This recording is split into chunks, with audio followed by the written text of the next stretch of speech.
Goodness. After all of that, I can't wait to hear what I might have to say.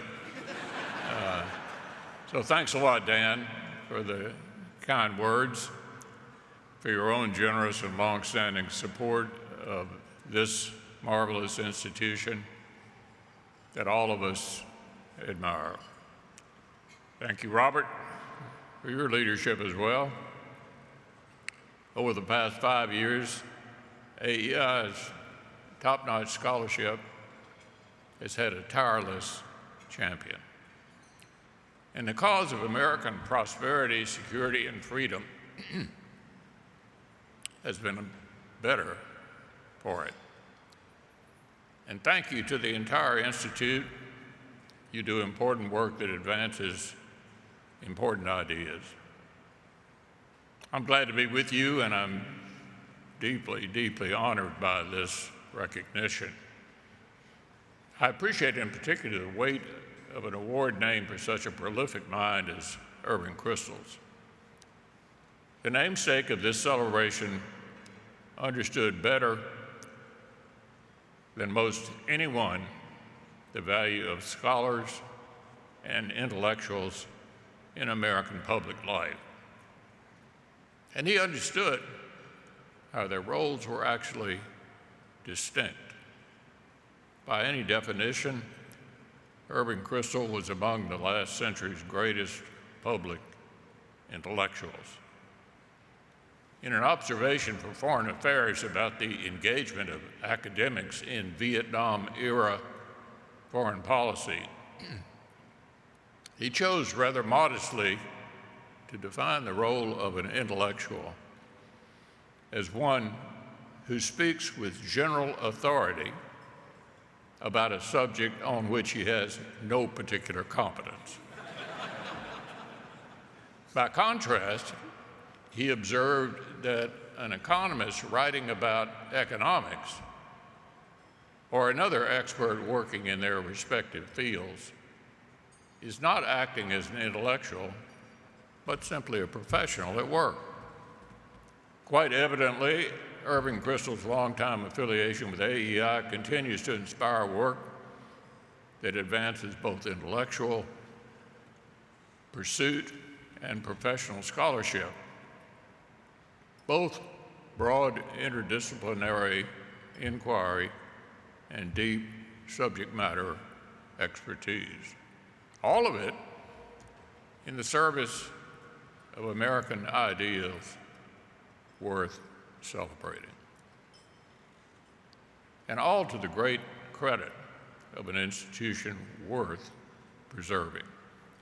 So once again, I'm grateful as somebody who's spent a great deal of my time in Washington studying institutions, and I thought I might briefly share some thoughts about the institutions that most require our attention and our allegiance.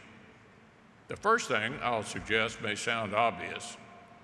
Institutions that endure are built on enduring ideas. Take the proposition of free markets and free people. As I'm sure last year's distinguished recipient of this award, Paul Gigot, would agree that an idea worthy of an editorial page and much, much more. How about the notion of restraining the will of simple majorities? In my unbiased opinion, that's an idea worth building a legislature on. Think, for example, United States Senate. Or take American primacy and leadership as forces for security and prosperity. That's an idea big enough to underpin a century's worth of alliances, partnerships, and trading relationships, and God willing, centuries more to come. Where the institutions are built on worthwhile ideas. It's impossible to preserve institutions that skip that step. I emphasize this not because anyone in this room needs a remedial lesson, but every one of us can think of others who could do with a reminder. Perhaps those on both the left and the right for whom American primacy has become a dirty word, for whom the exercise of power is no longer about preserving our exceptionalism, but instead managing our decline. Perhaps those in academia who have abandoned the pursuit of knowledge and free thought for indoctrination, advocacy, and postmodern nonsense, or those in professional scholarship who are tempted to unmoor their institutions from foundational ideas and orbit instead around individuals. Enduring ideas come before enduring institution. The truth is simply inescapable. And it ought to be self-evident. But what is most certainly is not is self-enforcing. Institutions worth preserving have to be defended. And this is the work which, by necessity, has occupied my focus during my time in Washington. I realized from a fairly junior perch in the Senate that the power to block bad ideas is every bit as potent as the power to advance good ones.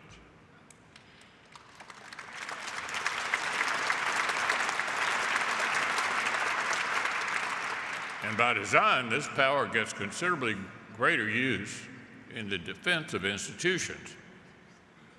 The first major way I got to put this recognition in practice was in the debate over campaign finance.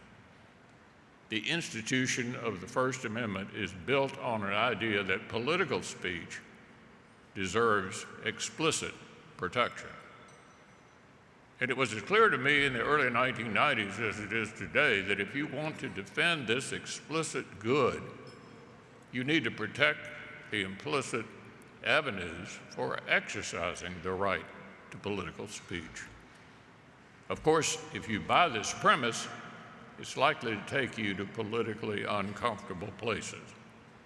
The same reason I so strongly oppose federal restrictions on political speech in campaign finance also led me to oppose a constitutional amendment banning flag burning. Now, needless to say, I don't mind taking my lumps for unpopular positions. Actually, I'm a specialist in that. And that no one was about as unpopular as they come.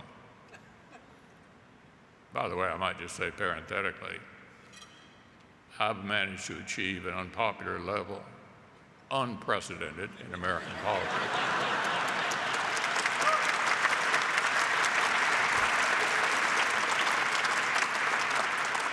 All the Democrats hate me because of the Supreme Court, and the Republicans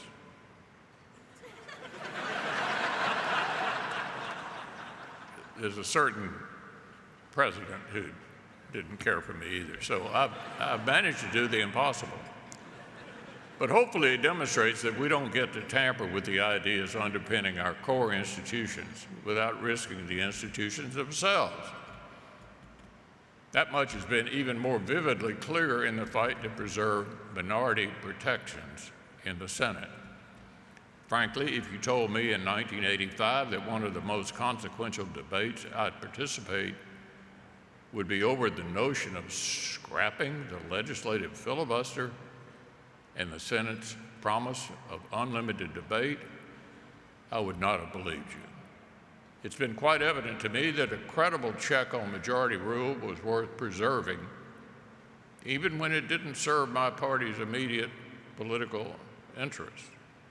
In fact, right after the most successful Republican congressional election in anyone's memory, 1994, somebody on the minority side in the Senate tried to get rid of the filibuster, and not a single Republican voted for it, and they would have been the beneficiaries of it.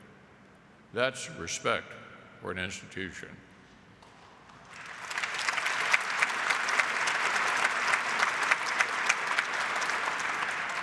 And why is that important? Because wide swings in policy with every transfer of power don't serve the nation's interest.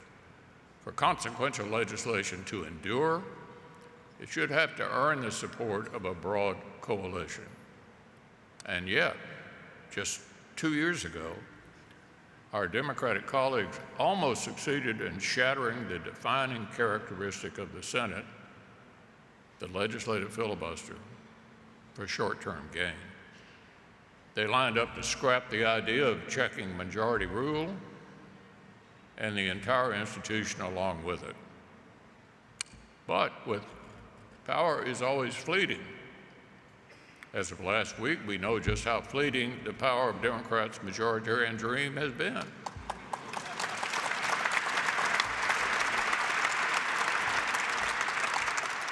Of course, while institutions like the Senate are attacked for too effectively carrying out their founding purpose, the co-equal institution of the federal judiciary is attacked for failing to embrace a role it was never meant to play, that of an unelected super legislature. This is, after all, the frustrated expectation behind every attack on the court of late, from the talk of resurrecting the 90-year-old specter of court packing to vague threats of consequences for justices who confine their jurisprudence to the text of the law as it's written. In each case, attacks on the institution betray a fundamental misunderstanding of the idea on which it was built. Thank God the Constitution assigns the court a higher calling than validating the preferences of a handful of my most vocal colleagues. And thank goodness that the Senate is empowered to restrain their worst impulses, blocking the expansion of the court, preventing the coercive withholding of security funding to justices and their families, and of course, withholding consent on nominees who misunderstand the role of a judge.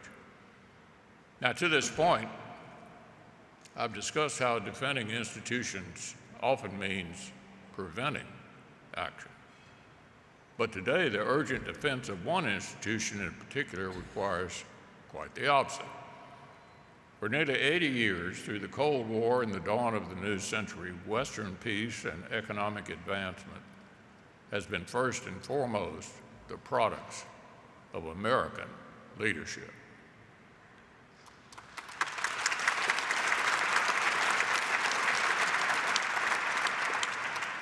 They are the principal exports of the world's greatest superpower and engines of prosperity here at home.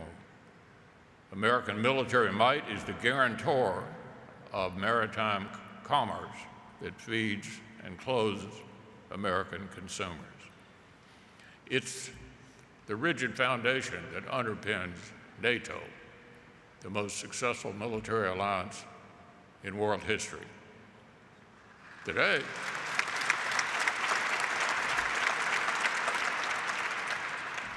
the American-led order faces the gravest combined threats in its history. From an axis of authoritarians in Moscow, Tehran, Beijing, and Pyongyang. But in this critical moment, leaders across the West have unlearned the lessons of that order.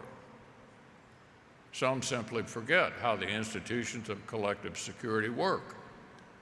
Until quite recently, many of America's closest allies mistook American-led security cooperation as self-sustaining and neglected their own responsibility to share the burden.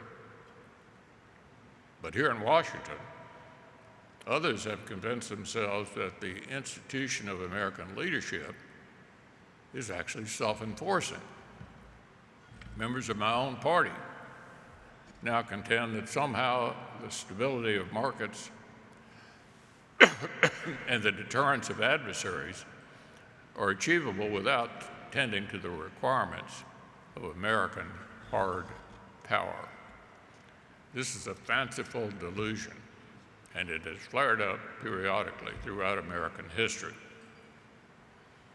85 years ago, it was resoundingly overtaken by reality Winning the Second World War meant surging investments in defense to 37% of GDP at the height of World War II.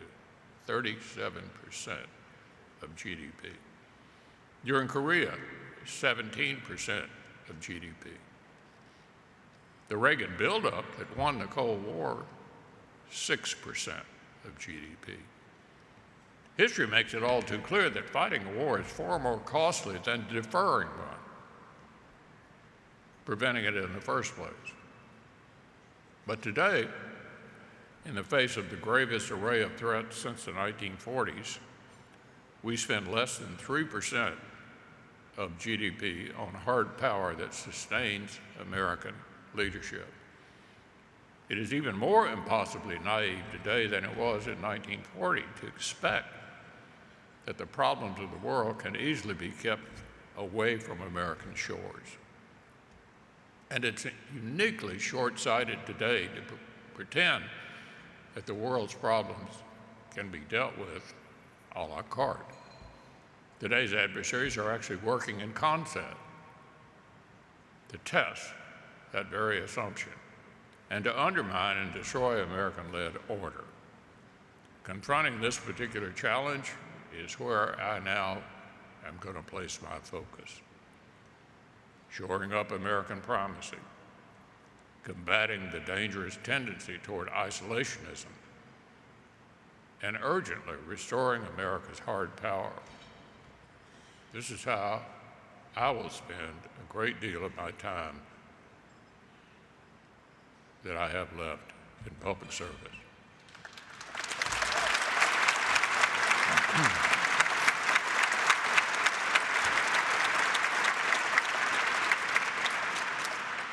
But if I might paraphrase Admiral Harold Stark, I'm sure you all remember him, the chief of naval operations on the eve of Pearl Harbor, said, "Dollars cannot buy yesterday."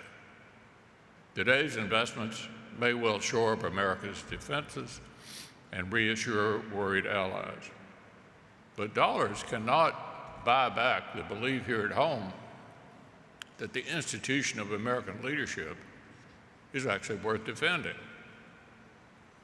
Not if this belief is allowed to wane much further. So the defense of the institution of American leadership must be a shared cause, one that starts with foundational ideas. It will require that institutions founded on ideas like the power of American enterprise to advance human flourishing continue to advance them without apology. It will require that those of us committed to securing peace and prosperity are clear-eyed about the means that put these ends within reach. I'm so proud to navigate by the same unmoving stars, the same unchanging principles as so many of you here at AEI. Once again, thank you so much for this great honor.